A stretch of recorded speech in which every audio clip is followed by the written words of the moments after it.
नमस्कार, मेरा नाम एडवोकेट हिमांशु गुप्ता है और आज मैं रणवीर सिंह को जो गिफ्ट मिला है, इंडियन पिनल कोड के तहत धारा 292, धारा 294 और 509 के तहत उसके बारे में हम बात करेंगे।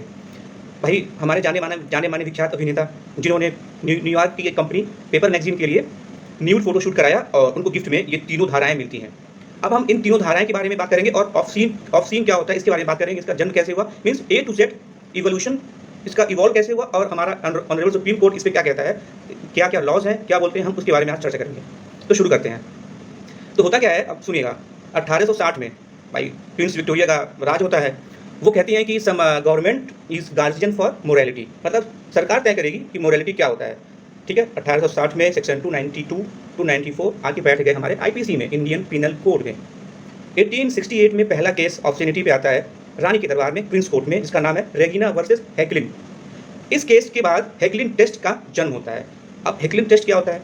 उस समय कोई भी चीज़ ऑब्ससीन है कि नहीं, कोई भी चीज़ ऑब्ससीन है कि नहीं, ये हैकलिन टेस्ट के हिसाब से डिसाइड किया जाएगा। हैकलिन टेस्ट में कुछ पॉइंट्स हैं, जैसे पहला पॉइंट कहता है कि टेंडेंसी क्या है, जो भी ऑब्जेक्ट है, जो भी पैम्फलेट है, जो भी पेपर है, जो भी राइटिंग है, जो भी रिप्रेजेंटेशन है, जो भी ऑब्जेक्ट है, उसकी टेंडेंसी क्या है। दूसरा, उसका इंटेंशन क्या है। तीसरा, उस समय का प्रिवेलिंग कंटेम्परेरी सर्कमस्टांसेस क्या हैं। और चौथा कहता है कि वो किताब जो है, जो वो ऑब्जेक्ट है, जो रिप्रेजेंटेशन है, ठीक है, जो पेंटिंग है, जो ड्राइंग है, वो कितनी ईजिली एक्सेसिबल है, वो आम आदमी तक कितनी जल्दी पहुंच पाता है। हैकलिन टेस्ट आ गया 1867 में। अब 1964 तक ये चीज़ें चलती रहीं। 1964 में ऑनरेबल सुप्रीम कोर्ट के पास पहला केस आता है जिसका नाम है रंजीत उदेसी केस। रंजीत उदेसी केस में सेक्शन 292 को चैलेंज किया गया कि भैया इस चीज़ को हटा दीजिए, ये अनकॉन्स्टिट्यूशनल है। तो सुप्रीम कोर्ट कहता है कि नहीं नहीं भाई, ऐसे कैसे हो सकता है, हटाएंगे नहीं। और वो हैकलिन टेस्ट से डिपार्ट नहीं करते हैं। वो बोलते हैं कि हैकलिन टेस्ट सही है और उसके आधार पर हम ऑब्ससीनिटी को चेंज करेंगे, बट कुछ पॉइंट्स हम ऐड करना चाहते हैं। तो उन्होंने कुछ पॉइंट्स ऐड करे। फिर अविक सरकार केस आता है। अब अविक सरकार केस के बारे में थोड़ा सा मैं आपको बता देता हूँ कि एक जाने माने टेनिस प्लेयर होते हैं, वो अपने फियांसे के साथ एक सेमी न्यूड फोटो शूट करते हैं और उस फोटो शूट का मतलब जो इंटेंशन होता है वो रेसिज्म को पोर्ट्रे कर रहा होता है। ये केस अविक सरकार का केस आता है सुप्रीम कोर्ट के पास। सुप्रीम कोर्ट बड़े प्यार से कहता है कि भाई साहब, ये जो सेमी न्यूड फोटो है ना, ये एक समाज में फैली एक जो बहुत ही भयंकर बीमारी है, रंग भेद, नस्लवाद, उस चीज़ को दिखा रहा है। तो ये ऑब्ससीन नहीं है, क्योंकि इसमें एक पब्लिक मैसेज है, समाज के फ़ायदे के लिए है, समाज के बारे में बता रहा है कि हमारे समाज में इतनी वाहियात बीमारी फैल रही है। उसको ऑब्ससीन नहीं माना अविक सरकार केस में। अविक सरकार केस से पहले दो केस मैं आपको बताता हूँ। चंद्रकांत कल्याण दास केस और एक केस है चंद्रकांत कल्याण दास केस और एक है समरेश घोष केस। ये इस दोनों केस में हमारा ऑनरेबल सुप्रीम कोर्ट जो है वो काफ़ी ब्रॉड इंटरप्रिटेशन करते हैं ऑब्ससीनिटी का, कि कोई भी चीज़ ऑब्ससीन है उसको हम कैसे डिफाइन करेंगे।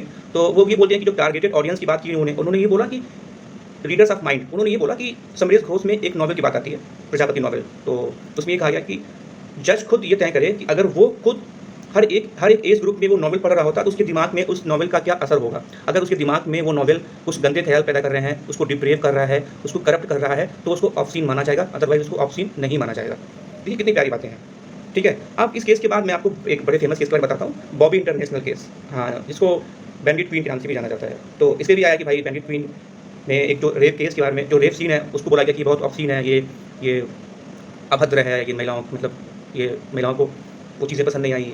तो सुप्रीम कोर्ट ने बड़े प्यार से उसका इतना प्यार से उसका इंटरप्रिटेशन किया कि आप सोचेंगे यार कि सच में सुप्रीम कोर्ट, मतलब आप जो उसकी सुंदरता है ना, जो उसका जो क्रक्स है supreme court, honourable supreme court का, उस चीज़ को देखिए। उन्होंने बोला कि हम एक रेप सीन से पूरे फिल्म को ऑब्ससीन नहीं कह सकते। वो रेप सीन उस महिला को दिखा रहा है कि वो कितनी उसके साथ शोषण हुआ है, समाज में उसके साथ कितना अत्याचार हुआ है, समाज में रहते हुए भी एक पितात्मक सत्ता ने कैसे उस महिला पे भारी पड़ गया, उस सीन को दर्शाया जा रहा है। एक समाज का गंदे सोच को दिखाया जा रहा है, समाज में एक औरत की क्या स्थिति है उस वक्त, उसको दिखाया गया है। तो ये सच्चाई है। और अगर हम ये चीज़ नहीं दिखाते तो लोगों में वो मैसेज कैसे पहुंचता, लोग कैसे जानते कि ये भी चीज़ें समाज में होती हैं, ऐसी भी घटनाएं घटी हैं एक महिला के साथ। तो ये ऑब्ससीन नहीं कहा जाएगा। बॉबी इंटरनेशनल केस में सुप्रीम कोर्ट ने ये बोला। ठीक है, कितना प्यारा इंटरप्रिटेशन है यार। अब मैं आपको एक और केस के बारे में बताता हूँ। आप सोचेंगे MF हुसैन केस 2008 में आया। उसमें सुप्रीम कोर्ट ने बोला कि nudity is art, nudity in art and literature is not पर से एविडेंस ऑफ ऑब्ससीनिटी। मतलब कला और साहित्य में अगर न्यूडिटी आती है तो हम ये नहीं कहेंगे कि वो ऑब्ससीन हो जाता है, तो ऑब्ससीनिटी हो जाता है। तो ये कितना प्यारा इंटरप्रिटेशन है कि nudity in art and literature is not evidence पर से ऑब्ससीनिटी, MF हुसैन केस में। उसके बाद तो आपको पता ही है कितने सारे केस आए।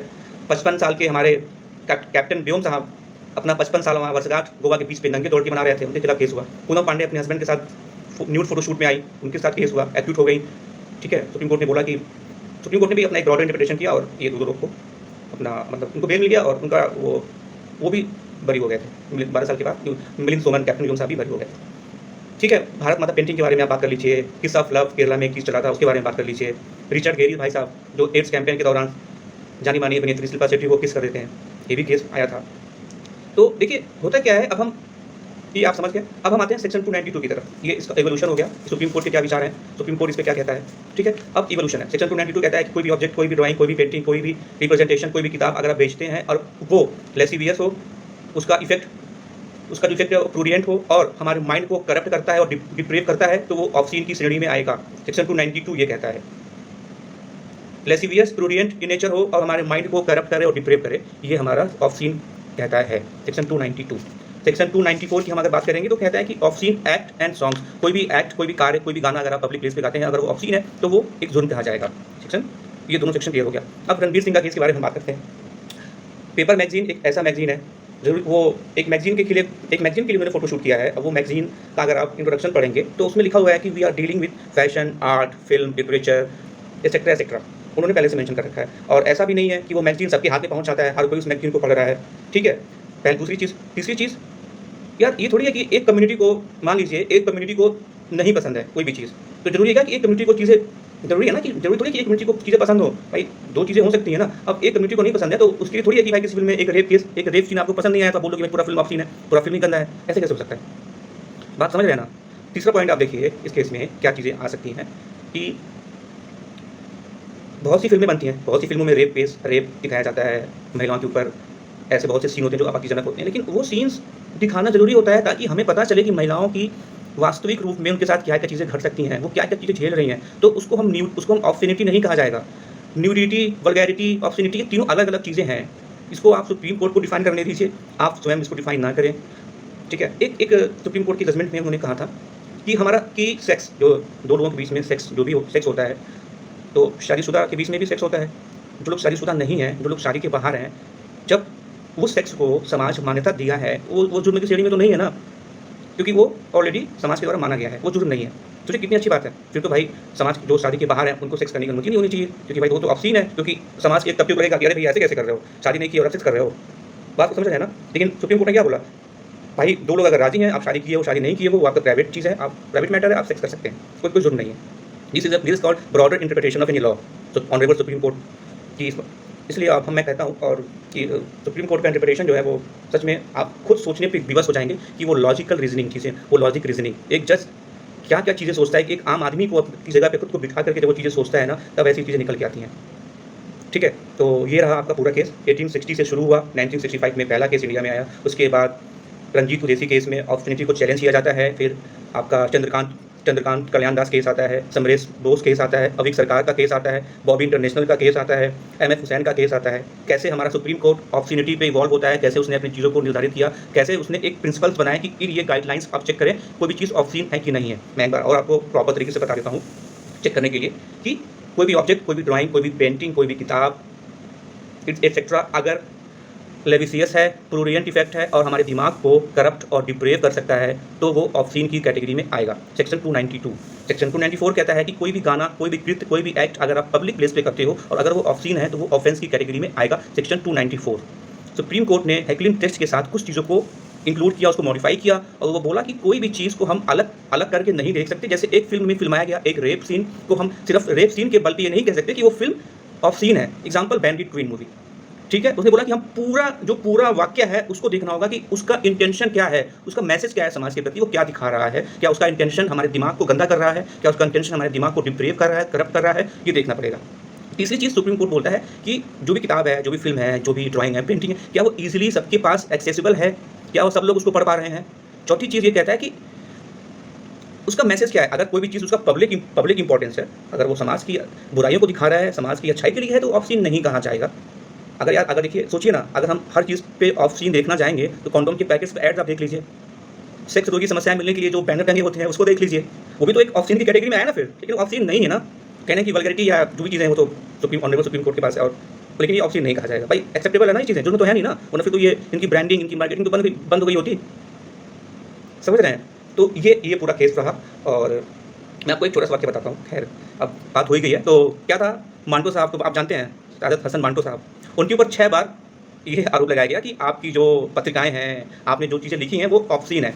3 बार तो भारत देश हमारा जब जकड़ा हुआ था जंजीरों में, 3 बार कब लगाया गया, और 3 बार आज़ादी के बाद जो पाकिस्तान चले गए बेचारे तब लगाया गया। अब उनकी किताबों के नाम आपको पता है? धुआँ, बू, काला सलवार, ये 3 चीज़ आज़ादी से पहले। आज़ादी के बाद जिन किताबों पे आपत्तिजनक हुई थी वो था खोल दो, ठंडा घोस्ट और ये चीज़ें रही हैं, ठीक है। फिर इस्मत चुगताई जी भी फीमेल सेक्सुअलिटी के बारे में हमेशा बोलती रहीं कि वैश्याओं के बारे में, उनके जीवन के बारे में लिखती रही हैं। मांटो साहब भी लिखते आ रहे हैं। अब देखिए ना, एक प्रतात्मक सत्ता में अगर हम महिलाओं की स्थिति को, एक महिला अगर वैश्यावृत्ति में है, उसकी अगर हम मानसिक स्थिति, उसकी सामाजिक स्थिति को अगर हम उजागर कर रहे हैं, तो कहीं ना कहीं चीज़ हुआ ना कि भाई ये गवर्नमेंट हमारा फेल हो गया, इनको वो चीज़ें नहीं दे पा रहा है, तो उसको बोल देगा भाई ऑब्सीन है। मांटो साहब और इस्मत चुगताई जी को इन सब चीज़ों के लिए लाया गया। लेकिन किस्मत की बात है कि मांटो साहब को एक बार फाइन हुआ 6 बार में, और इस्मत चुगताई जी पे केस चला, वो चीज़ें जो भी रही हो। तो ये पूरा A to Z है। ऑब्सीन क्या होता है, ऑब्सीनिटी का टेस्ट क्या है। अब ये FIR हुआ है, केस सुप्रीम कोर्ट के पास जाएगा, सुप्रीम कोर्ट इस पर चेक करेगा। बाकी तो आप खुद चेक कर सकते हैं, मैंने आपको बता दिया कि वो कहाँ तक ऑब्सीन है, वो कहाँ तक नहीं।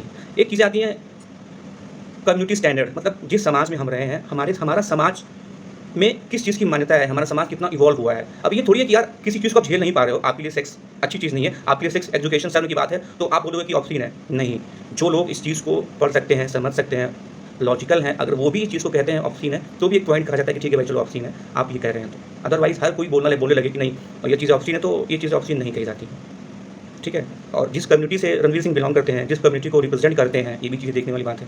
वो एक अभिनेता हैं, एक फिल्म एक्टर हैं, तो इनका इंटेंशन तो रहेगा नहीं ना कि वो किसी के मतलब व्यूज़ को हर्ट करें या फिर ऐसे ऑब्सनिटी फैलाएं, क्योंकि ये एक आर्ट है, जैसे पार्ट ऑफ एन आर्ट। तो खैर बाकी चीज़ें तो हम कोर्ट के हाथ में छोड़ दें। और मुझे सुनने के लिए बहुत बहुत शुक्रिया। और अगर आप चाहें तो आप खुद मेरे को सजेशन दे सकते हैं कि मैं और किन चीज़ों पे वीडियोज़ बनाऊँ, किन लीगल पॉइंट से वीडियोज़ बनाऊँ, और मुझे बेहद खुशी होगी। Thank you so much.